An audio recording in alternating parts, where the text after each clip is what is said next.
ছেলে মেয়ে ও ছেলে মেয়ের বাবার প্রত্যেককে একই কথা, কবে বানাবে? তো ফাইনালি আজ বানিয়েই ফেললাম। ধনেপাতা পরিষ্কার করে ধুয়ে শিকড়ের অংশটা কেটে নিয়ে একটা পাত্রে বেসন, নুন, হলুদ, লঙ্কার গুঁড়ো এবং অল্প অল্প জল দিয়ে একটা ব্যাটার বানিয়ে নেব।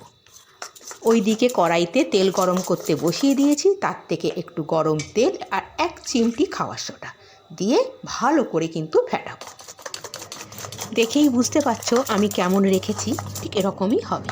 এবার ধনেপাতার থেকে একটুকুনি নিয়ে সেটা ব্যাটারে ভালো করে মাখিয়ে গরম তেলে ছেড়ে দেবো।